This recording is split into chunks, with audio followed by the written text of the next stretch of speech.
നമസ്കാരം, ഞാൻ രഞ്ജിലാൽ. ഇത് നമ്മൾ എടുക്കാൻ പോകുന്നത് 9ാം ക്ലാസ്സിലെ ഫിസിക്സ് 4ാമത്തെ ചാപ്റ്ററാണ്, ഗ്രാവിറ്റേഷൻ. അതിൻ്റെ ആദ്യത്തെ വീഡിയോ ആണിത്. ഓക്കെ, നമ്മൾ ഈ ചിത്രത്തിൽ നോക്കുക. ഈ ചിത്രത്തിൽ കുറച്ച് ക്വസ്റ്റ്യൻസ് ഒരു കുട്ടികൾ ചോദിച്ചിട്ടുണ്ട്. Is in the earth spherical in shape?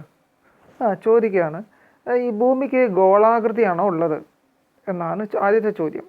A man on the opposite sides of my hemisphere won't he be standing upside down then? അപ്പോൾ ചോദിക്കുകയാണ്, എന്താണ് അങ്ങനെ ഭൂമിക്ക് ഗോളാകൃതിയാണോ എന്നല്ല ചോദിക്കും. അങ്ങനെയാണെങ്കിൽ എന്ത് സംഭവിക്കും? എനിക്ക് എതിരെ നിൽക്കുന്ന എനിക്ക് എതിരെ ഭൂമധ്യരേഖയ്ക്ക് എതിരെ എന്തുണ്ടാവും? അർദ്ധഗോളങ്ങളുണ്ട്. നിങ്ങൾ ചെറിയ പഠിച്ചിട്ടുണ്ടാവും ജോഗ്രഫിയിലൊക്കെ. അപ്പോൾ ഇത് ഈ ഭാഗം ഇങ്ങനെ രണ്ടാക്കിയിട്ടുണ്ട്. അതിനെ രണ്ടിനെയും ഡിവൈഡ് ചെയ്യുന്നത് ഇക്വേറ്ററാണ്. ഇക്വേറ്റർ കഴിഞ്ഞിട്ട് ഇവിടേക്ക് എത്ര എണ്ണം ഉണ്ടാവും? 90 എണ്ണം അക്ഷാംശരേഖകളുണ്ടാവും. ഇതുപോലെ ഇങ്ങോട്ട് 180 ഉണ്ടാവും. ഓക്കെ, അത് നമുക്ക് പിന്നെ വരെ പഠിക്കാം. എന്തായാലും ഇക്വേറ്ററാണ് എന്ത് ചെയ്യുന്നത്? ഇക്വേറ്ററിനെ അടിസ്ഥാനമാക്കിയിട്ട് ഈ ഭാഗത്തെ നമ്മൾ വടക്ക് നോർത്തെന്നും ഇവിടേക്ക് സൗത്ത് എന്നും തിരിച്ചിട്ടുണ്ട്. അപ്പം ഇതാണ് ഫസ്റ്റ് ഈ ഹെമിസ്ഫിയർ. ഓക്കെ, അങ്ങനെ ഇത് രണ്ട് വ്യത്യസ്ത ഹെമിസ്ഫിയർ. അപ്പം ഇപ്പോൾ ഇയാളാണെങ്കിൽ ഉത്തരാർദ്ധഗോളത്തിൽ നിൽക്കുന്നു, ഇപ്പുറത്തെ ഈ രണ്ട് പേരും എന്താണ്? ദക്ഷിണാർദ്ധഗോളത്തിൽ നിൽക്കുന്നു. ഓക്കെ, നോർത്തും സൗത്തും. സോ ഇൻ ദ കേസ് അത് ചോദിക്കുകയാണ്, ഇപ്പോൾ ഇയാൾ നോർത്തിലാണ് നിൽക്കുന്നത്. ഈ പറഞ്ഞിരിക്കുന്ന കുട്ടി നോർത്തിലാണ് നിൽക്കുന്നത്, ഹെമിസ്ഫിയറിലാണ് നിൽക്കുന്നത്. എങ്കിൽ എനിക്കെതിരെ നിൽക്കുന്ന ആൾ, അതായത് ഇവിടെ എന്താണ് സൗത്തിൽ നിൽക്കുന്ന ആ കുട്ടിയെ സംബന്ധിച്ചിടത്തോളം എന്താണ് ആളെ സംബന്ധിച്ചിടത്തോളം എന്തായിരിക്കും നിൽക്കുന്ന ആൾക്ക് എങ്ങനെയായിരിക്കും നിൽക്കുക? ഇയാൾ ഇങ്ങനെയല്ലേ നിൽക്കുന്നത് അല്ലേ? ഇങ്ങോട്ടേക്കാണ്, ഇങ്ങനെ റേഞ്ചിലാണ് നിൽക്കുന്നത്. മറ്റേ ആളോ ഇതേപോലെ തന്നെ ഇങ്ങോട്ടാണ് നിൽക്കുന്നത് അല്ലേ? സ്ട്രെയിറ്റ് റേഞ്ചിൽ തന്നെയല്ലേ നിൽക്കുന്നത് അല്ലേ? അപ്പോൾ ഇയാൾ എങ്ങനെയാണ് നിൽക്കുക? അതൊക്കെ നിൽക്കുന്നത് എങ്ങനെയാണെന്നൊരു കൺഫ്യൂഷൻ ഉണ്ടാകും അല്ലേ? അപ്പോൾ ഒന്നാമത്തെ ക്വസ്റ്റ്യൻ ഭൂമിക്ക് ഗോളാകൃതിയാണോ, രണ്ടാമത്തത് എന്താണ് നമുക്ക് ഓരോരുത്തരും നിൽക്കുന്നത് എങ്ങനെയായിരിക്കും, ഓരോ ഹെമിസ്ഫിയറിൽ എങ്ങനെയായിരിക്കും നിൽക്കുന്നത് എന്നായിരുന്നു രണ്ടാമത്തെ ചോദ്യം അല്ലേ? അപ്പോൾ നമ്മൾ വീണു പോകാതെ ഭൂമിയിൽ നിൽക്കാൻ അയാൾക്ക് കഴിയുന്നത് എങ്ങനെയാണ്? അതായത് എന്താണ് ചോദിക്കുന്നത്, how can he stand there without falling? അതായത് ഭൂമിക്ക് എങ്ങനെയാണ് ആ ഭൂമിയിൽ എങ്ങനെയാണ് ഇയാൾ വീണു പോകാതെ നിൽക്കുന്നത്? അപ്പോൾ ഇയാളെ സംബന്ധിച്ചിടത്തോളം, അതായത് ഇവിടെ വന്നിരിക്കുന്ന ഇയാളെ സംബന്ധിച്ചിടത്തോളം മറ്റേ ആൾ എന്താണ്? തല കുത്തനെയാണ് നിൽക്കുന്നത് അല്ലേ? തല കുത്തനെ നിന്നിട്ട് എന്തായാലും നമ്മൾ ഈ ഹെമിസ്ഫിയറിൽ ഒരാൾ തല കുത്തനെ നിന്നാൽ എന്ത് സംഭവിക്കും? വീണു പോവും, സ്വാഭാവികമല്ലേ? ഇയാളെ സംബന്ധിച്ചിടത്തോളം മറ്റേ ആൾ എന്താണ്? തല കുത്തനെയാണ് നിൽക്കുന്നത് അല്ലേ? അപ്പോൾ തല കുത്തനെ നിൽക്കുന്ന ഇയാളെ എന്ത് ചെയ്യും? നമുക്ക് സ്വാഭാവികമായും വീണു പോവില്ലേ? അപ്പോൾ ആ ഒരു സംശയം ഉണ്ടാവും അല്ലേ? അങ്ങനെ അതുകൊണ്ട് നിൽക്കാൻ കാരണം എന്താണ്? അതുപോലെ ഇയാൾക്ക് റെയിൻ ഉണ്ട്, മഴ പെയ്യുന്നുണ്ട്, ഇവിടെ മഴ പെയ്യുന്നുണ്ട് അല്ലേ? So what about the rain drops? ഈ റെയിൻ ഡ്രോപ്സ് ഒക്കെ എങ്ങോട്ടേക്കാണ് വീഴുന്നത്? താഴോട്ട് ഇങ്ങനെ അല്ലേ? അപ്പോൾ ഇയാളെ സംബന്ധിച്ചിടത്തോളം ഇത് ഇങ്ങോട്ട് പുറത്തേക്ക് പോകേണ്ടതല്ലേ, അല്ലെങ്കിൽ ഇങ്ങോട്ട് വീഴേണ്ടതല്ലേ എന്നൊരു സംശയവും ഉള്ളിലുണ്ടാവും അല്ലേ? ഈ റെയിൻ ഡ്രോപ്സ് ഇയാളെ സംബന്ധിച്ച് താഴോട്ടാണ്, മറ്റേ ആളെ സംബന്ധിച്ച് ഇങ്ങനെ വരേണ്ടതല്ലേ എന്നൊരു സംശയമുണ്ട് അല്ലേ? യഥാർത്ഥത്തിൽ അങ്ങനെയൊന്നല്ല ഉണ്ടാകുന്നത്. അതിൻ്റെ ആ ഉത്തരങ്ങൾക്കൊക്കെ ഉള്ള ആ ചോദ്യങ്ങൾക്കൊക്കെ ഉള്ള ഉത്തരങ്ങളാണ് ഈ ചാപ്റ്ററിലൂടെ നമ്മൾ പഠിക്കാൻ പോകുന്നത്, ഗ്രാവിറ്റേഷൻ. ഓക്കെ, അതായത് ഭൂമി അതിൻ്റെ കേന്ദ്രത്തിലേക്ക് എന്ത് സംഭവിക്കുന്നുണ്ട്? അതിന് എല്ലാ വസ്തുക്കളെയും ആകർഷിക്കുന്നുണ്ട്. അപ്പോൾ ഇദ്ദേഹത്തിനെ സംബന്ധിച്ചിടത്തോളം ഇദ്ദേഹത്തെ ഭൂമി എന്ത് ചെയ്യുന്നു? അതിൻ്റെ കേന്ദ്രത്തിലേക്ക് ഇങ്ങനെയാണ് ആകർഷിക്കുന്നത്. രണ്ടാമത്തെ വ്യക്തിയെ അതിൻ്റെ കേന്ദ്രത്തിലേക്ക് ഇങ്ങനെ ആകർഷിക്കുന്നു. മൂന്നാമത്തെ വ്യക്തിയെയും അതിൻ്റെ കേന്ദ്രത്തിലേക്ക് ഡയറക്റ്റായിട്ട് ആകർഷിക്കുന്നു. ഓക്കെ, അപ്പോൾ എല്ലാവരെയും ഒരുപോലെയാണ് നമുക്ക് അത് കേന്ദ്രത്തിൽ. ഇനിയിപ്പോൾ ഇവിടെ നിന്നാണെങ്കിൽ ഇവിടെ നിന്നുള്ളത് ഇങ്ങോട്ട് കേന്ദ്രത്തിലേക്ക് ആക്കും, ഇവിടെയുള്ള വ്യക്തിയാണ് ഇങ്ങോട്ടേക്ക് അതിൻ്റെ കേന്ദ്രത്തിലേക്ക്, എല്ലാ ഇതിനെയും ഇങ്ങനെ കേന്ദ്രത്തിലേക്ക്, ഇതിലേക്ക് കേന്ദ്രത്തിലേക്ക്, എവിടെ നിൽക്കുന്ന ആളാണെങ്കിലും അതിൻ്റെ കേന്ദ്രത്തിലേക്ക് ഇങ്ങനെ എന്ത് ചെയ്യും? ആകർഷിക്കുന്നുണ്ട്, വസ്തുക്കളെ ആകർഷിക്കുന്നുണ്ട്. ഓക്കെ, ഇനി അടുത്ത ഇതിലേക്ക് നോക്കാം, അടുത്ത സ്ലൈഡിലേക്ക് പോകാം. കുറച്ച് ക്വസ്റ്റ്യൻസ് ആണ്. ഈ ചിത്രത്തിന് അടിസ്ഥാനമാക്കിയുള്ള കുറച്ച് ക്വസ്റ്റ്യൻസ് ആണ് പറയുന്നത്. ഓക്കെ, എന്തൊക്കെയാണ് അതിൽ ക്വസ്റ്റ്യൻസ് ചോദിക്കുന്നത്? ഇതിൽ what could be the reasons for the falling of stones. അതായത് സ്റ്റോൺസിനെ സംബന്ധിച്ചിടത്തോളം ചെറിയ കല്ലുകൾ എന്താണ്, ചെറിയ കല്ലുകൾ ഉയർത്തി വിട്ട് ഉയരത്തിൽ നിന്ന് ഇങ്ങനെ ഇടുകയാണ്. അതായത് ഒരു ചെറിയ കല്ല് ഉയർത്തി പിടിച്ചിട്ട് വിടുകയാണ്. അതായത് ഒരു കുട്ടി ഇവിടെ ഇരിക്കുകയാണ്, ഒരു കുട്ടി ഇവിടെ നിന്നിട്ട് ഇവിടെ ഒരു കല്ലുണ്ട്. അപ്പോൾ ഒരു കുട്ടി എന്താണ്, ഒരു കുട്ടി കല്ല് എങ്ങോട്ട് ഇടുകയാണ്? താഴോട്ടേക്ക് ഇടുകയാണ്. ഒരു കുട്ടി കല്ല് താഴോട്ടേക്ക് ഇടുകയാണ്. ഓക്കെ, ഒരു കുട്ടി കയ്യിൽ എന്ത് ചെയ്യാണ്, ഒരു കല്ല് വെച്ചിട്ട് അത് താഴോട്ടേക്ക് ഇടുമ്പോൾ എന്ത് സംഭവിക്കും? ആ കല്ല് എങ്ങോട്ട് വീഴും? താഴോട്ടേക്ക് വീഴും അല്ലേ? ഇങ്ങനെ വിടുകയാണ്, വെറുതെ പിടിച്ചിട്ട് ഇടുകയാണ്. ഓക്കെ, ആ കല്ല് താഴോട്ടേക്ക് ഇങ്ങനെ വെറുതെ പിടിച്ചിട്ട് ഇങ്ങനെ ഇടുകയാണ്. അപ്പോൾ എന്ത് സംഭവിക്കും? ആ കല്ല് എന്ത് ചെയ്യും? അവിടെ നിൽക്കുമോ? ഇല്ലല്ലോ. നിങ്ങളൊരു കല്ല് ചെറുതായി ഇങ്ങനെ പിടിച്ചിട്ടൊന്ന് മെല്ലെ വിട്ടു നോക്കൂ, അതെന്ത് സംഭവിക്കും? ഒരു പ്രത്യേക നിങ്ങളെ ഹൈറ്റിൽ വെച്ചിട്ട് ഇട്ട് കഴിഞ്ഞാൽ അത് ഇങ്ങനെ വിട്ട് കഴിഞ്ഞാൽ എന്ത് സംഭവിക്കും? അത് താഴോട്ട് ഇങ്ങനെ വീഴുന്നതായിട്ട് കാണാം ഇല്ലേ? ഉണ്ടല്ലോ, നിങ്ങൾ നിരീക്ഷിച്ചാണല്ലോ അല്ലേ? എന്താണ് നിരീക്ഷിക്കുന്നുണ്ട് അല്ലേ? അത് എന്തുകൊണ്ടാണ് അങ്ങനെ താഴേക്ക് വീഴാൻ കാരണം? ഭൂമി എല്ലാ വസ്തുക്കളെയും അതിൻ്റെ കേന്ദ്രത്തിലേക്ക് ആകർഷിക്കുന്നുണ്ട്. അതുകൊണ്ടാണ് അതെന്ത് ചെയ്യുന്നത്? അതിലേക്ക് താഴോട്ടേക്ക് വീഴാൻ കാരണം. ഓക്കെ, ഇനി അടുത്ത ക്വസ്റ്റ്യനാണ് ചോദിച്ചിരിക്കുന്ന അടുത്ത ക്വസ്റ്റ്യനാണ്, what will happen to the speed of the stone when it thrown up. നമ്മൾ ഒരു കല്ലെടുത്തിട്ട് എന്ത് ചെയ്യാണ്? വലിച്ചെറിയാണ്. ഒരു കല്ലെടുത്തിട്ട് നമ്മൾ എന്ത് ചെയ്യുക? വലിച്ചെറിയാണ്. എന്ത് സംഭവിക്കും? അത് മുകളിലോട്ട് പോകുമല്ലോ. അത് കുത്തനെ ആവുന്നില്ല, എങ്ങനെയായാലും വേണ്ടില്ല. മുകളിലോട്ട് പോകുന്നതിനനുസരിച്ച് അതിൻ്റെ വേഗതയ്ക്ക് എന്ത് സംഭവിക്കും?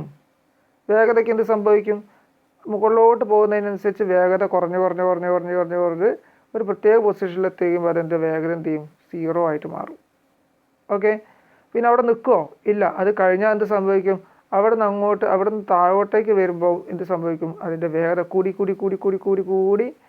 അതിൻ്റെ ഫ്ലോറിൽ, അതായത് നമ്മുടെ ഫ്ലോറിൽ എത്തുന്നതിൻ്റെ തൊട്ട് മുന്നേ അതിന് വേഗത മാക്സിമം ആവുകയും അതിന് മുകളിൽ തട്ടിക്കഴിഞ്ഞാൽ അതിൻ്റെ വേഗത കുറയും. എങ്ങനെയാണ്? ഒരു കല്ലോ എന്ത് വസ്തുവായാലും മുകളിലോട്ട് പോകുന്നതിനനുസരിച്ച് ഭൂമിയുടെ മുകളിലോട്ട് പോകുന്നതിനനുസരിച്ച്, അതായത് സർഫസിൽ നിന്ന് മുകളിലോട്ട് പോകുന്നതിനനുസരിച്ച് അതിൻ്റെ വേഗത കുറഞ്ഞ് തീരെ ഇല്ലാതെയായി 0-ലെത്തുകയും തിരിച്ച് ഇങ്ങോട്ട് താഴോട്ട് വരുമ്പോഴേക്ക് അതെന്ത് ചെയ്യും? വേഗത കൂടി അതിൻ്റെ സർഫസ് എത്തുന്നതിൻ്റെ തൊട്ട് മുന്നേ ആയിരിക്കും അതിൻ്റെ മാക്സിമം സ്പീഡ് ഉണ്ടാകുക. ഓക്കെ, അത് മനസ്സിലാക്കി വെക്കണം. ക്ലിയർ? അതാണ് അതിലെ ചോദ്യങ്ങൾ വരുന്നത്. What happen it speed? സ്പീഡും ഞാൻ പറഞ്ഞു കഴിഞ്ഞു. അതായത് സ്പീഡ് ഫാൾ ഡൗൺ ചെയ്യുന്ന സമയത്ത് എന്ത് ചെയ്യും? അതിൻ്റെ സ്പീഡ് എന്ത് ചെയ്യും? കൂടി അവസാനത്തേക്ക് ഒന്നുമില്ല.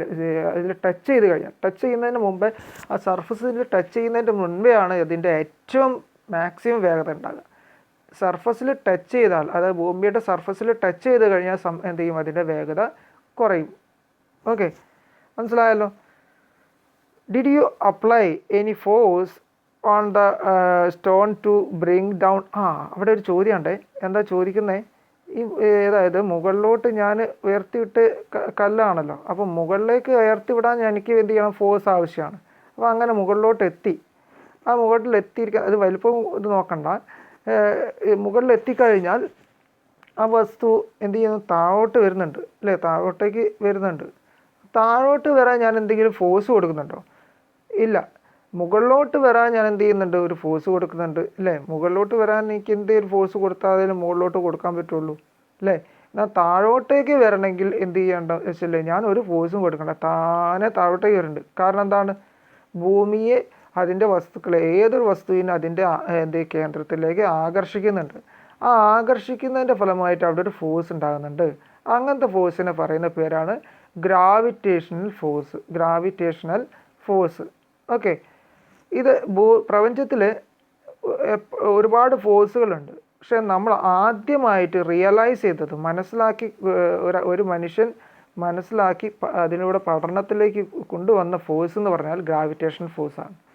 ഇപ്പോഴും ഗ്രാവിറ്റേഷൻ ഫോഴ്സിൻ്റെ ഉള്ളിലുള്ള ഗ്ലൂവോൺസ് എന്ന് പറയുന്ന സംഭവത്തിനൊക്കെ നമുക്ക് എന്ത് ചെയ്യാം, ഇപ്പോഴും ഒരു നിഗൂഢമായിട്ടുള്ള കാര്യങ്ങളാണ്.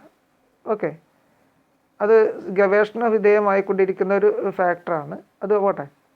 അതായത് ഗ്രാവിറ്റേഷൻ ഫോഴ്സ് എന്ന് പറയുന്നത് എന്താണ്, ഭൂമി അതിൻ്റെ വസ്തുക്കൾ അതിൻ്റെ കേന്ദ്രത്തിലേക്ക് ആകർഷിക്കുമ്പോൾ അത് ഭൂമി തന്നെ ആ വസ്തുവിൽ പ്രയോഗിക്കുന്ന ബലമാണ്, അഥവാ ഫോഴ്സാണ് എന്ത്, gravitational force. Okay, gravitation force. ഈ ഗ്രാവിറ്റേഷൻ ഫോഴ്സ് കൊണ്ടാണ് എന്ത് ചെയ്യുന്നത്, വസ്തുക്കളൊക്കെ ഭൂമിയുടെ സർഫസിലേക്ക് അഥവാ താഴേക്ക് വീഴാൻ കാരണം. ഓക്കെ, അപ്പോൾ നമ്മൾ എങ്ങനെ മുകളിലോട്ട് പോകാൻ നമ്മൾ ശ്രമിച്ചിട്ടുണ്ടെങ്കിലും ആ വസ്തുക്കളെ ഭൂമി അതിൻ്റെ കേന്ദ്രത്തിലേക്ക് ആകർഷിക്കും. അങ്ങനെ ഉണ്ടാകുന്ന ഫോഴ്സാണ് ഗ്രാവിറ്റേഷണൽ ഫോഴ്സ്. ഓക്കെ, അപ്പോൾ ഭൂമിയിലേക്ക് ആ കല്ല് വീഴാനുള്ള കാരണം മനസ്സിലായല്ലോ. ഇനി നിങ്ങൾക്കൊരു ഡൗട്ട് ഉണ്ടാവും. അതിന് മുമ്പ് ഒരു കാര്യം കൂടി നമുക്ക് നോക്കാണ്ട്, എന്താണ്, from where did the stone get the force required for the acceleration. അത് ഞാൻ പറഞ്ഞു കഴിഞ്ഞു. ഈ ആക്സലറേഷന് അഥവാ ത്വരണം എന്ന് പറയും.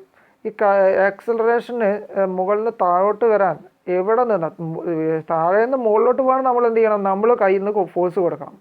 എന്നാൽ മുകളിൽ നിന്ന് താഴോട്ട് വരാൻ എവിടെ നിന്നാണ് ഈ ഫോഴ്സ് കിട്ടിയതെന്ന് ചോദിച്ചാൽ ആ ആക്സലറേഷൻ കൂട്ടാൻ വേണ്ടിയിട്ട് ഈ ഇത് എവിടെ നിന്നാണ് കിട്ടിയിരിക്കുന്നത്, അത് കൂട്ടാൻ വേണ്ടിയിട്ടാണ്. താഴോട്ടേക്ക് വരുമ്പോൾ വസ്തുവിനെ മുകളിൽ നിന്ന് താഴോട്ടേക്ക് വരുമ്പം എന്ത് ചെയ്യും, ഒരു ഫോഴ്സ് ഉണ്ടാകുമെന്ന് പറഞ്ഞല്ലോ. ഈ വസ്തുവിനെ താഴോട്ടേക്ക് വരുമ്പോൾ അതിനൊരു ഫോഴ്സ് ഉണ്ടാകുമെന്ന് ഞാൻ പറഞ്ഞു കഴിഞ്ഞു. ആ ഫോഴ്സ് കാരണമാണ് എന്ത് ചെയ്യുന്നത്, ഈ ആക്സലറേഷൻ, ഈ മുകളിലൊന്ന് താഴോട്ട് വരുന്ന വസ്തുക്കൾക്ക് ആക്സലറേഷൻ കൂട്ടാൻ സഹായിക്കുന്നത്. ഇനി താഴെ നിന്ന് മുകളിലോട്ട് പോകുമ്പോൾ ആക്സലറേഷൻ കുറയുന്നുണ്ട്. അതിനും കാരണം എന്താണ്, ഈ ഭൂമിയുടെ ആക്സലറേഷൻ ഈ പറഞ്ഞിരിക്കുന്ന ഗ്രാവിറ്റേഷൻ ഫോഴ്സാണ്. ക്ലിയർ? ഗ്രാവിറ്റേഷണൽ ഫോഴ്സ് കൊണ്ടാണ് വസ്തുക്കൾ മുകളിലോട്ട് പോകുമ്പോൾ ആക്സിലറേഷൻ കുറയാനും അഥവാ സ്പീഡ് കുറയാനും അതോടൊപ്പം താഴോട്ടേക്ക് വരുമ്പോൾ വസ്തുക്കൾക്ക് സ്പീഡ് കൂടാനും അഥവാ ആക്സിലറേഷൻ കൂടാനും കാരണം. ഓക്കെ, ഒന്ന് ചുരുക്കി പറഞ്ഞാൽ എത്രയേ ഉള്ളൂ, ഭൂമിയുടെ സർഫസിലേക്കാണ്, ഭൂമിയുടെ കേന്ദ്രത്തിലേക്കാണ് എല്ലാ വസ്തുക്കളെയും ഭൂമി ആകർഷിക്കുന്നത്.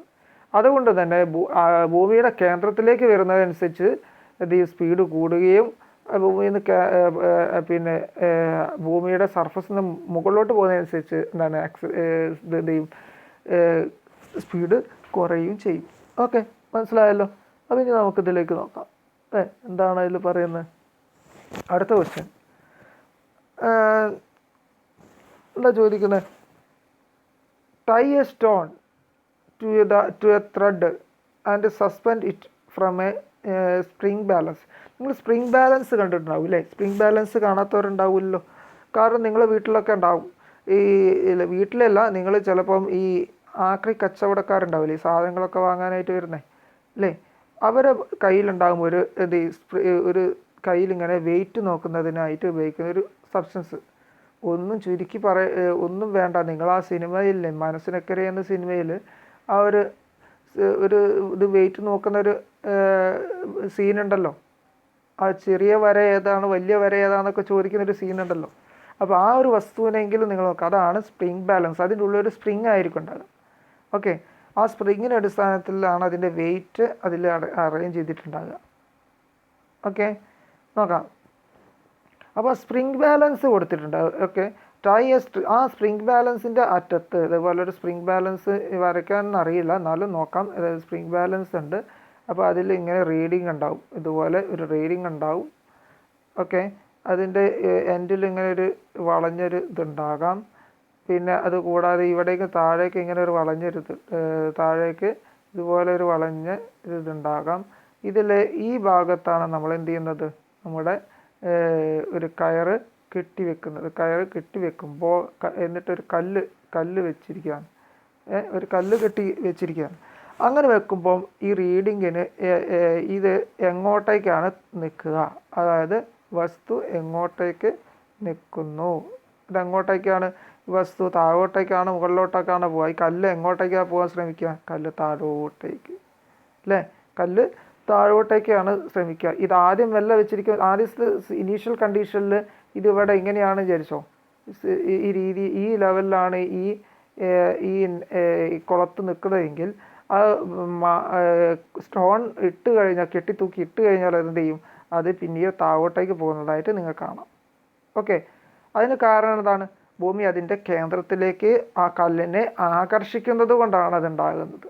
ഓക്കെ, അതിൻ്റെ ഫലമായിട്ടാണ് നമുക്കതിന് വെയിറ്റ് കിട്ടുന്നത്. വെയിറ്റ് അതാണ് ഫാക്ടർ, അതാണ് അതിൻ്റെ വെയിറ്റ്. ഓക്കെ, ഇനി അതിലൊരു ഫാക്ടർ ഉണ്ട്. എല്ലാ വസ്തുക്കളെയും ഭൂമി അതിൻ്റെ കേന്ദ്രത്തിലേക്ക് തുല്യ ഗ്രാവിറ്റേഷൻ ഫോഴ്സ് കൊണ്ട് തന്നെയാണ് എടുക്കുന്നത്. അപ്പോൾ എന്നെ ഭൂമി കേന്ദ്രത്തിലേക്ക് ആകർഷിക്കുന്നതും നിങ്ങളെ ഭൂമി അതിൻ്റെ കേന്ദ്രത്തിൽ ആകർഷിക്കുന്നതും എല്ലാം തുല്യമായിട്ടാണ് ആകർഷിക്കുന്നത്. അല്ല ഒരാൾക്ക് വേറെ ഒരാൾക്ക് എന്തെങ്കിലും പക്ഷപാതം ഇത് കാണിക്കുന്നില്ല. പക്ഷേ നമുക്ക് എല്ലാം വ്യത്യസ്തമായിട്ടുള്ള വെയിറ്റാണ് ഉണ്ടാകുന്നത്. കാരണം എന്താണെന്നുള്ളൊരു ഡൗട്ടൊക്കെ ഉണ്ടാവും അല്ലേ. അപ്പോൾ അതിന് മുമ്പേ മാസ് എന്ന ഒരു അതിന് കാരണം മാസാണ്. എന്താണ് മാസ് എന്ന് നോക്കാം. ദ എർത്ത് അട്രാക്ട് നോക്കാം, അതിൽ ക്വസ്റ്റ്യൻസ് വരികയാണ്. എർത്ത് അട്രാക്ട്സ് ഓൾ ഒബ്ജക്റ്റ് എന്താണ് ടുവേർഡ്സ് ഇറ്റ്സ് സെൻറ്റർ. ഓക്കെ, നമ്മൾ പറഞ്ഞു എല്ലാ വസ്തുക്കളെയും അത് ഭൂമി അതിൻ്റെ കേന്ദ്രത്തിലേക്ക് ആകർഷിക്കുന്നു. This force of attraction is എന്താണ്, ഫോഴ്സ് ഓഫ് ഗ്രാവിറ്റി. ഇതിനെയാണ് നമ്മൾ ഫോഴ്സ് ഓഫ് ഗ്രാവിറ്റി എന്ന് പറയുന്നത്. ഈ ഫോഴ്സിന് അട്രാക്ഷനെ പറയുന്ന പേരാണത് ഫോഴ്സ് ഓഫ് ഗ്രാവിറ്റി. അതായത് എല്ലാ വസ്തുക്കളെയും ഭൂമി അതിൻ്റെ കേന്ദ്രത്തിലേക്ക് ആകർഷിക്കുന്നുണ്ട്. അതിന് കാരണമായിട്ടുള്ള ഫോഴ്സ് ഓഫ് അട്രാക്ഷനെ പറയുന്ന പേരുണ്ട് ഫോഴ്സ് ഓഫ് ഗ്രാവിറ്റി. ഓക്കെ, അല്ലെങ്കിൽ ഗ്രാവിറ്റേഷണൽ ഫോഴ്സ് എന്നും പറയാം. ക്ലിയർ? അപ്പോൾ ഇനി നമുക്ക് അല്ലെങ്കിൽ ഗ്രാവിറ്റേഷണൽ ഫോഴ്സ് എന്ന് പറയാറുണ്ട്. ഇനി നമുക്ക് അടുത്ത ഫാക്ടറിലേക്ക് പോവുകയാണ്. മാസ് എന്താണെന്ന് പറയണം, മാസ് എന്താണെന്നുള്ളത്. ടേക്ക് എ സ്റ്റോൺ, അപ്പോൾ നമ്മൾ നേരത്തെ കേസിൽ take a stone of low mass. രണ്ട് വ്യത്യസ്ത മാസ് ആയിട്ടുള്ള. അപ്പോൾ അതിന് മുമ്പ് മാസ് എന്താണെന്ന് പറയണ്ടേ. Mass of A body is the amount of matter contain it.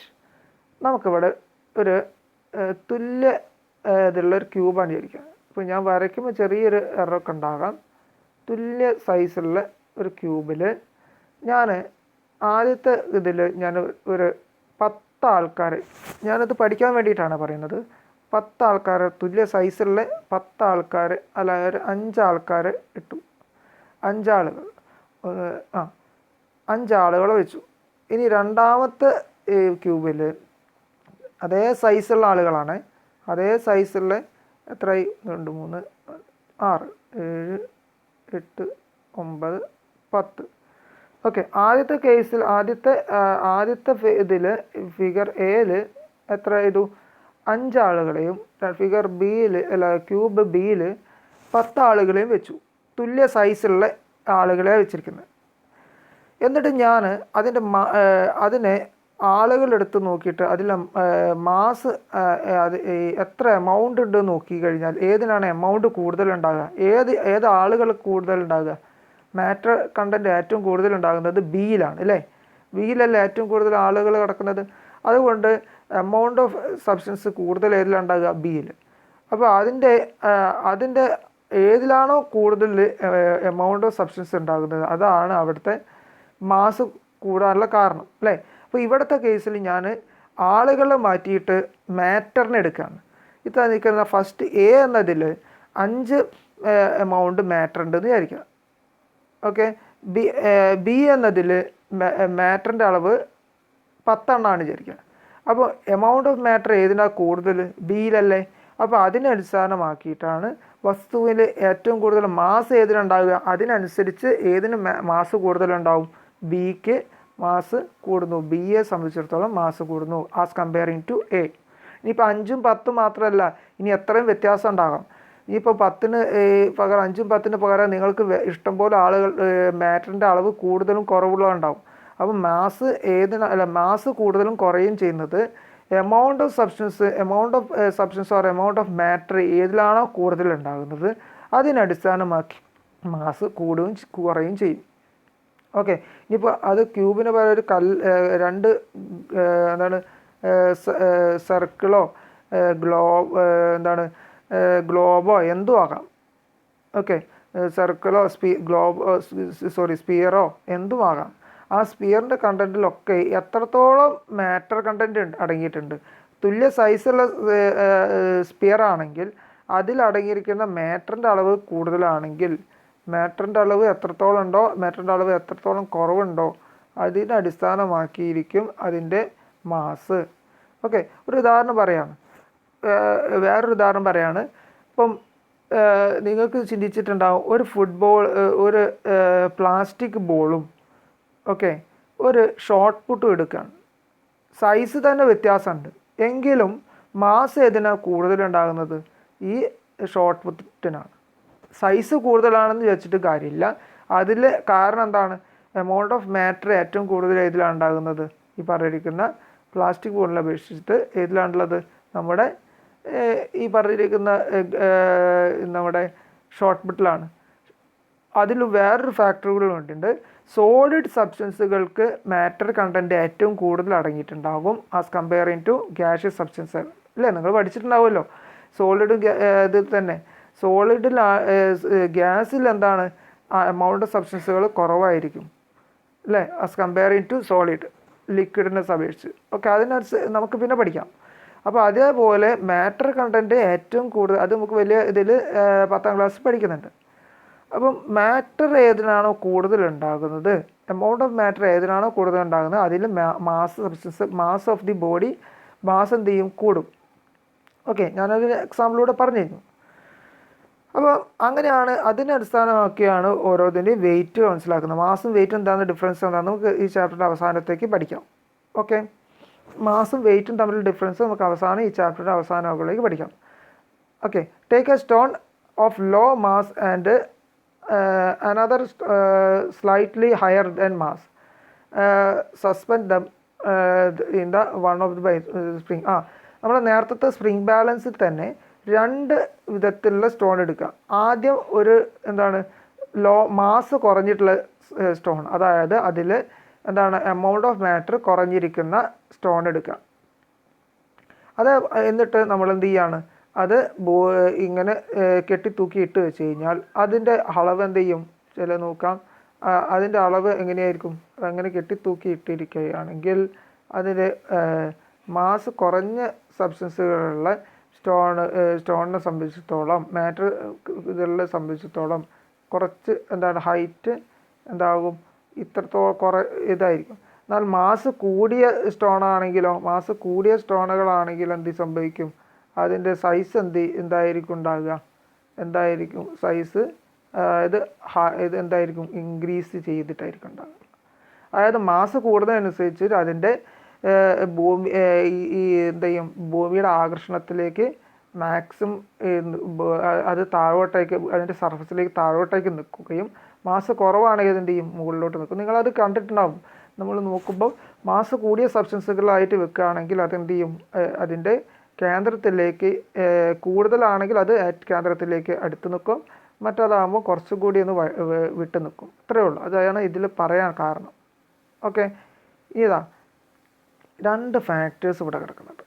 നമ്മളെ കേസിൽ ഇറക്റ്റ് ആൻഡ് ഇൻവേർട്ടഡ്. എങ്ങനെയാണ് ഇറക്റ്റ് ആൻഡ് എങ്ങനെയാണ് ഇൻവേർട്ടഡ്? ഇറക്റ്റഡ് എന്ന് പറഞ്ഞാൽ എന്താണ്? നിവർന്ന് നിൽക്കുക. ഇൻവേർട്ടഡ് എന്ന് പറഞ്ഞാൽ തല കുത്തനായിട്ട് നിൽക്കുക. അപ്പോൾ അതിൻ്റെ ഒരു കാര്യം ഇതിലൂടെ നമുക്ക് പറയാം. ഈ ചിത്രത്തിൻ്റെ അടിസ്ഥാനത്തിലാണ് പറയുന്നത്. എന്താണ് ഇറക്റ്റ്, എന്താണ് ഇൻവേർട്ടഡ് എന്ന് പറയാം. ഇറക്റ്റ് എന്ന് പറഞ്ഞാൽ നിവർന്ന് നിൽക്കുക. ഈ കുട്ടി നിവർന്നിട്ടാണ് നിൽക്കുന്നത്. എന്നാൽ ഞാൻ ഒരാളെ കമ്പയർ ചെയ്തിട്ട് പഠിക്കാം. ഈ കുട്ടി എ എന്നാണ് ഈ കുട്ടിയുടെ പേരെന്ന് വിചാരിക്കുക. എ, ചിത്രത്തിൽ ഈ കുട്ടിയുടെ പേര് എ. എന്ന ഈ കുട്ടിയെ സംബന്ധിച്ചിടത്തോളം ഈ പറഞ്ഞിരിക്കുന്ന ഇത് ബി ആണ്, ഇത് സി ആണ്. ബിയും സിയും എന്താണ്?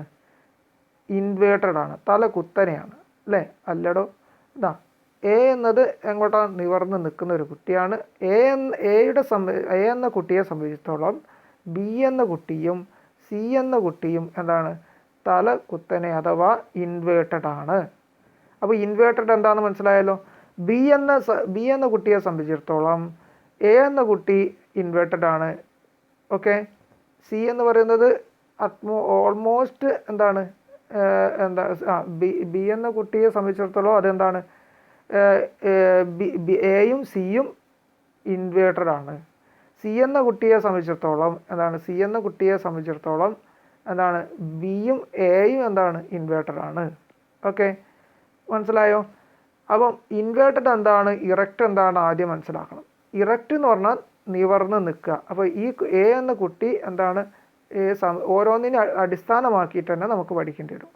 അപ്പോൾ എ എന്ന കുട്ടിയെ സംബന്ധിച്ചിടത്തോളം ഞാൻ എന്താണ്, നിവർന്നിട്ടാണ് നിൽക്കുന്നത്, ഇറക്റ്റ്, നിവർന്ന് നിൽക്കുന്നു. അതിന് നേരെ ഓപ്പോസിറ്റിലാണ് എന്തെങ്കിലും ഇൻവേർട്ടഡ്. Okay, inverted.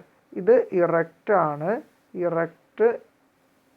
ഓക്കെ, ഇതെന്താണ്, ഇൻവേർട്ടഡ് ആണ്. ഇൻവേർട്ടഡ് മനസ്സിലായല്ലോ, ഇറക്റ്റ് ഇൻവേർട്ടഡ് മനസ്സിലായല്ലോ. ഇതാണ് നമ്മുടെ ഇതിലേക്ക് വേണം നിവർന്ന് നിൽക്കുന്നതിൻ്റെ, അത് മനസ്സിലായല്ലോ. ഇറക്റ്റ് എന്ന് പറഞ്ഞാൽ നിവർന്ന് നിൽക്കുക, ഇൻവേർട്ടർ എന്ന് പറഞ്ഞാൽ തല കുത്തനെയായിട്ട് നിൽക്കുക. അതിൽ കുറച്ച് ക്വസ്റ്റ്യൻസ് ആണ് പറയുന്നത്, കുറച്ചൊരു ടേമാണ് പറയുന്നത്.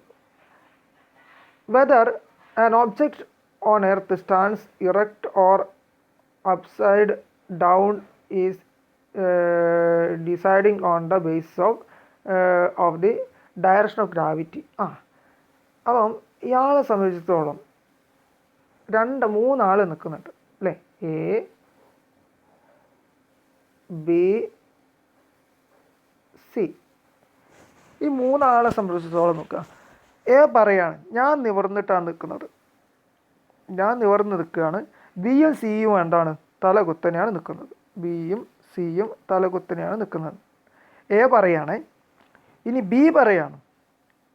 ബി എന്താ പറയുന്നത്, ഞാൻ നിവർന്നാണ് നിൽക്കുന്നത്, എയും സിയും എന്താണ്, തല കുത്തനെയാണ് നിൽക്കുന്നത്. ഓക്കെ, അപ്പോൾ അതും പറഞ്ഞു. ഇനി സി പറയാണ് ഞാൻ നിവർന്ന് നിൽക്കുന്നു, ബാക്കി എയും എന്താണ്, ബിയും എന്താണ്, തല കുത്തനെ ഇൻവേർട്ടഡ് ആയിട്ടാണ് നിൽക്കുന്നത്. ഇത് ആര് പറയുന്നത് ശരി? എല്ലാവരും പറയുന്ന അവനവൻ ഞാൻ നിവർന്ന് നിൽക്കുന്നു, ബാക്കി എല്ലാവരും എന്താണ്, തല കുത്തനെയാണ് നിൽക്കുന്നത് അല്ലേ.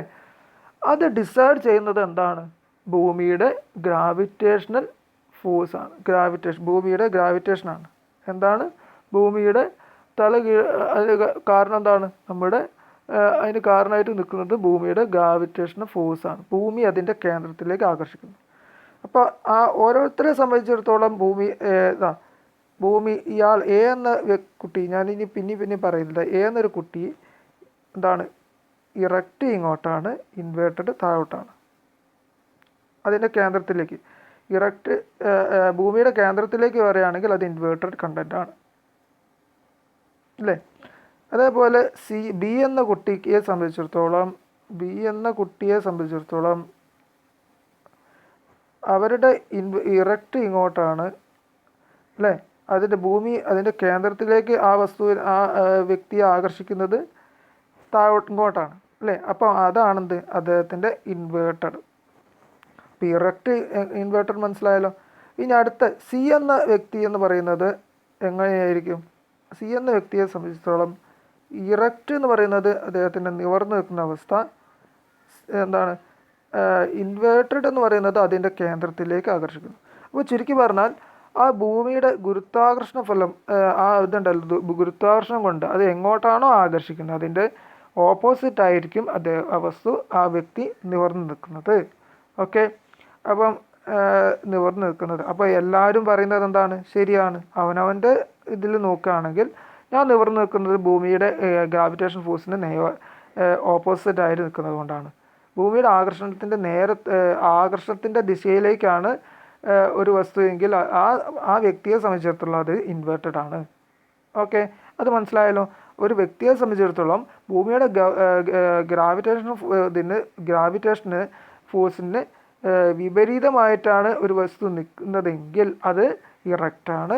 ഭൂമിയുടെ ഗ്രാവിറ്റേഷന് അതേ ദിശയിലേക്കാണ് നിൽക്കുന്നതെങ്കിൽ അതെന്താണ്? ഇൻവേർട്ടഡ് ആണ്. അത് മനസ്സിലായല്ലോ. അപ്പം എല്ലാ വ്യക്തികളും അങ്ങനെ നിൽക്കുന്നത് എങ്ങനെയാണെന്ന് മനസ്സിലാക്കി കിട്ടി അല്ലേ? അപ്പോൾ എല്ലാവരും പറയുന്നത് എന്താണ്? ശരിയാണ്, ഓരോ ഹെമിസ്ഫിയറിലും ഓരോ രീതിയിലാണ് നിൽക്കുന്നത്. അപ്പോൾ അതെന്തുകൊണ്ട് താഴോട്ടേക്ക് പോവില്ലേ എന്നൊരു ഡൗട്ട് ഉണ്ടാവും. ഈ പറഞ്ഞിരിക്കുന്ന എ എന്നൊരു വ്യക്തിക്ക് ഒരു ഡൗട്ട് ഉണ്ടാവും. എന്താണ്? ബിയും സിയും എന്താണ് എങ്ങോട്ട് താഴേക്ക് വീഴാൻ ചാൻസ് ഇല്ലേ എന്നൊരു ഡൗട്ട് ഉണ്ടാവും അല്ലേ? സ്വാഭാവികമാണ്, അത് താഴോട്ടേക്ക് വീഴാനുള്ള ചാൻസ് ഇല്ലേന്ന്.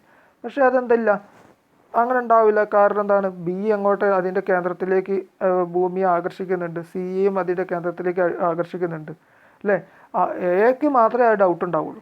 ഇനി ബിയെ സംബന്ധിച്ചോളം എന്താണ്?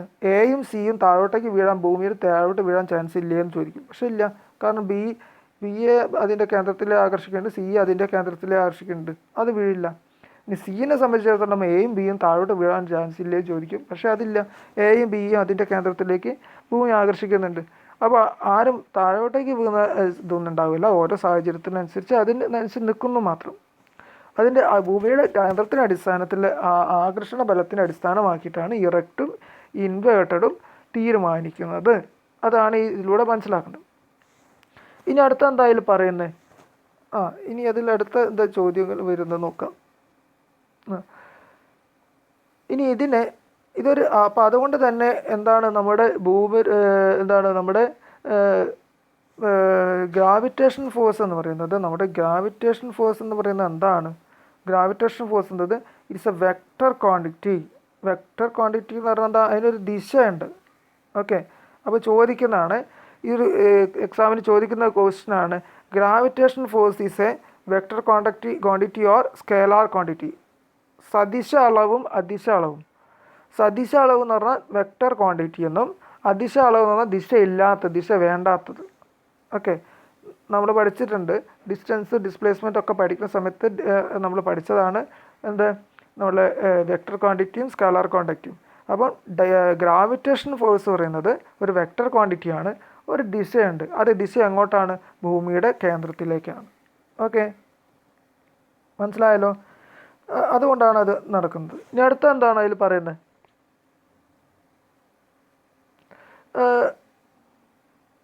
ഈ വെള്ളത്തിൻ്റെ വെള്ളത്തുള്ളികളൊക്കെ എന്തുകൊണ്ടാണ്? അപ്പോൾ ഇതിൻ്റെ കാര്യം മനസ്സിലായല്ലോ. വെള്ളത്തുള്ളികളൊക്കെ എങ്ങോട്ടാണ് പോവുക അതും കൂടി നോക്കാം. ഇതിൽ പറയാനുള്ളത്, ഇവിടെ നിന്ന് മഴ പെയ്യുന്നുണ്ട് അല്ലേ? ഈ മഴ പെയ്യുമ്പം ഈ മഴത്തുള്ളികൾ എങ്ങോട്ട് പോകുന്നു? അതായത് ഇവിടെ എങ്ങോട്ടേക്കാണ് വീഴുക? എ എന്ന വ്യക്തിയെ സംബന്ധിച്ച്, ഇനി എ എന്ന വ്യക്തിയെ സംബന്ധിച്ചിടത്തോളം എങ്ങോട്ടാണ് മഴത്തുള്ളികൾ വീഴുക? താഴോട്ട്. അതിൻ്റെ എങ്ങോട്ടാണ്? ഇൻവേർട്ടഡ് ആയിട്ട് താഴോട്ടേക്ക് വീഴുന്നു ഇല്ലേ? ആണല്ലോ. ബി എന്ന ഇവിടെയാണ് മഴ പെയ്യുന്നത് വിചാരിക്കുക. ഇവിടെ മഴ പെയ്യുകയാണെങ്കിൽ എന്ത് സംഭവിക്കും? മഴത്തുള്ളികൾ എങ്ങോട്ടേക്ക് വീഴും? അതിൻ്റെ ഭൂമിയുടെ കേന്ദ്രത്തിലേക്ക് വീഴും. കേന്ദ്രത്തിനെ അടിസ്ഥാനമാക്കിയിട്ട് ആ ഭൂമിയുടെ സർഫസിലേക്ക് വീഴും അല്ലേ? സി എന്ന വ്യക്തിയെ സംബന്ധിച്ചിടത്തോളം എന്താണ്? സി എന്ന വ്യക്തിയെ സംബന്ധിച്ചിടത്തോളം എങ്ങോട്ടാണ്? അതിൻ്റെ കേന്ദ്രത്തിലെ അടിസ്ഥാനത്തിലേക്ക് വീഴും. ഓക്കെ, അപ്പോഴും എ എന്ന വ്യക്തിക്കൊരു ഡൗട്ട് ഉണ്ടാവും. എൻ്റെ എ എന്ന വ്യക്തിയെ സംബന്ധിച്ചിടത്തോളം ഈ മഴത്തുള്ളികൾ എങ്ങോട്ടേക്ക്? ബിയും സി എന്ന കുട്ടികളുടെ എന്താണ്? ഇറക്റ്റായിട്ട് മാറില്ലേ അല്ലേ? എ എന്ന കുട്ടിയെ സംബന്ധിച്ചിടത്തോളം ഇൻവേർട്ടഡ് ആയിട്ടാണ് മഴത്തുള്ളികൾ വീഴുന്നത്. എ എന്ന വ്യക്തിയെ സംബന്ധിച്ചിടത്തോളം മഴത്തുള്ളികൾ ഇൻവേർട്ടഡ് ആയിട്ടാണ്, തല കുത്തനെയാണ് വീഴുക. ആ മഴത്തുള്ളികൾ ബിയെ സംബന്ധിച്ചിടത്തോളം, സിയെ സംബന്ധിച്ചിടത്തോളം എന്താണ്? ഇൻവേർട്ടഡ് ആയിട്ട്, ഇറക്റ്റായിട്ടല്ലേ, എന്ന് പറഞ്ഞാൽ നിവർന്നിട്ടല്ലേ വീഴുക എന്നൊരു ഡൗട്ട് ഉണ്ടാവും. ഇല്ല, സ്വാഭാവികമായിട്ടും അങ്ങനെയൊന്നും വീഴില്ല. കാരണം സർഫസിലേക്കാണ് അത് വീഴുക. സർഫസിൻ്റെ താഴോട്ടേക്ക് അങ്ങനെയൊന്നും പോകത്തുമില്ല, അതങ്ങനെ അനുഭവപ്പെടത്തുമില്ല. ഓക്കെ, മനസ്സിലായല്ലോ. ഇനി ഈ മഴത്തുള്ളികളൊക്കെ, ഇനി ഇവിടെ വേറൊരു ഡൗട്ട് കൂടി കിടക്കുകയാണ്. ഈ ഒരു കുട്ടിയുടെ ഡൗട്ടാണ്. എന്താ പറയുന്നത്? ഇവിടെ ഒരു കുട്ടിയുടെ ഡൗട്ട് കൊടുക്കുകയാണ്. എന്തായാലും പറയുന്നത്, ആകാശത്ത് if all the raindrops from the sky went upward, would we get a water earth force of gravity saves does. എന്താ പറയുന്നത്, ആകാശത്ത് കാണുന്ന മേഘങ്ങൾ മഴ പെയ്യുമ്പോൾ മഴത്തുള്ളികളൊക്കെ മുകളിലെങ്ങാനും പോയിരുന്നെങ്കിൽ, അതായത് മുകളിലേക്ക് ഈ മഴത്തുള്ളികളൊക്കെ എങ്ങോട്ടാണ്, ഇപ്പം നേരത്തെ കേസ് നമ്മൾ ഓർമ്മിക്കാം. ഇവിടെ ഈ സർഫസിൽ മഴ പെയ്യുമ്പോൾ ഈ മഴത്തുള്ളികളൊക്കെ മുകളിലോട്ട് ഈ മുകളിലോട്ട് പോയാൽ എന്ത് സംഭവിക്കുമായിരുന്നു? നമുക്ക് മഴ ഇവിടെ കിട്ടുമോ? ഇല്ല. ഈ മഴത്തുള്ളികളെ എങ്ങോട്ടാണ്, ഈ മഴത്തുള്ളികളെ ഭൂമി അതിൻ്റെ കേന്ദ്രത്തിലേക്ക് ആകർഷിക്കുന്നത് കൊണ്ടാണ് നമുക്ക് മഴ ഇവിടെ താഴോട്ടേക്ക് വീഴാൻ കാരണം. ഓക്കെ, മഴത്തുള്ളികളോ എന്തും അതിലേക്ക് താഴോട്ട് വീഴാൻ കാരണം ഇതാണ്, അല്ലേ? അതുകൊണ്ട് ആകർഷിക്കുന്നത് കൊണ്ടാണ് നമുക്കിവിടെ മഴ പെയ്തത്. അതുകൊണ്ടാണ് നമുക്ക് മഴ വെള്ളം കിട്ടുന്നത്. അതുകൊണ്ട് നമ്മൾ രക്ഷപ്പെട്ടു എന്നാണ് പറയുന്നത്. ക്ലിയർ? അതുകൊണ്ടാണ് നമ്മൾ രക്ഷപ്പെട്ടത്, വെള്ളം നമുക്ക് ഉപയോഗിക്കാം എന്നുള്ളത് പറയുന്നത്. ഓക്കെ, അപ്പോൾ ഇതിൻ്റെ അടിസ്ഥാനമാക്കിയിട്ട് നമ്മളൊരു സർ ഐസക് ന്യൂട്ടൺ എന്ത് ചെയ്തു, ഒരു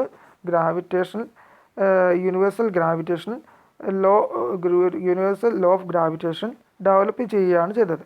അത് ആരൊക്കെ സയൻറ്റിസ്റ്റുകളുണ്ട്? ടൈക്കോ, ബ്രേഹ്, കെപ്ലർ, ഗലീലിയോ ഇവരുടെ ആശയങ്ങളുടെയൊക്കെ ക്രോഡീകരിച്ചിട്ട് എന്ത് ചെയ്തു, സർ ഐസക് ന്യൂട്ടൺ എന്ത് ചെയ്തു, ലോ ഓഫ് ഗ്രാവിറ്റേഷൻ ഡെവലപ്പ് ചെയ്തായിരിക്കുന്നത്, universal law of gravitation develop ചെയ്യുക ചെയ്തത്. ഓക്കെ, ആരുടെയൊക്കെ? ടൈക്കോ, ബ്രേഹ്, കെപ്ലർ, ഗലീലിയോ എന്നുപോലുള്ള ഒരുപാട് സയൻറ്റിസ്റ്റുകളുടെ ആശയങ്ങളെല്ലാം കൂടി ഉൾപ്പെടുത്തിയിട്ട് ഇദ്ദേഹത്തിൻ്റെയും കൂടി കോൺട്രിബ്യൂഷൻസൊക്കെ അടിസ്ഥാനമാക്കിയിട്ട് എന്ത് ചെയ്തു, നമ്മുടെ യൂണിവേഴ്സൽ ലോ ഓഫ് ഗ്രാവിറ്റേഷൻ ആര് ഡെവലപ്പ് ചെയ്തു? Sir Isaac Newton. Okay, Isaac ന്യൂട്ടൻ്റെ കുറേ കഥകളൊക്കെ കേട്ടിട്ടുണ്ടാവുമല്ലോ നിങ്ങൾ. ഈ ആപ്പിൾ താഴോട്ട് വീഴുന്ന കഥ അല്ലേ, നിങ്ങൾ കേട്ടതായിരിക്കും അല്ലേ? നിങ്ങൾ ചെറിയ ക്ലാസ്സിലൊക്കെ പറഞ്ഞതാണ്. ചെറുപ്പകാലത്ത് ഐസക് ന്യൂട്ടൺ എന്ത് ചെയ്തു, ഒരു ആപ്പിൾ മരത്തിൻ്റെ താഴെ നിന്നപ്പോൾ ആപ്പിൾ തലയിലേക്ക് വീണു. അപ്പോൾ അദ്ദേഹം ചിന്തിച്ചു എന്നാണ് പറയുന്നത്, എന്തുകൊണ്ട് താഴോട്ട് വീണു, ഇത് മുകളിലോട്ട് വീഴാതിരിക്കാൻ കാരണം എന്ത് എന്നുള്ളത് ചിന്തിച്ചിട്ടൊക്കെയാണ് ഈ ആക്സലേഷൻ ഭൂമിക്ക് ഒരു ഗുരുത്വാകർഷണ ബലം ഉണ്ടെന്ന് അദ്ദേഹം മനസ്സിലാക്കുന്നത്. അതായത് കണ്ടുപിടിച്ചതെന്നല്ല പറയുന്നത്, കണ്ടുപിടിച്ചെന്ന് പറയുന്നത് തെറ്റാണ്. കാരണം ഭൂമിക്ക് മുമ്പിൽ ആദ്യം എന്തുണ്ട്, ഗ്രാവിറ്റേഷൻ ഫോഴ്സ് ഇവിടെ ഉണ്ട്. പക്ഷേ അദ്ദേഹം മനസ്സിലാക്കിയത് ആ സമയത്താണ്. ഓക്കെ, അപ്പോൾ ഇനി അടുത്ത ക്ലാസ്സിൽ നമുക്ക് യൂണിവേഴ്സൽ ലോ ഓഫ് ഗ്രാവിറ്റേഷൻ,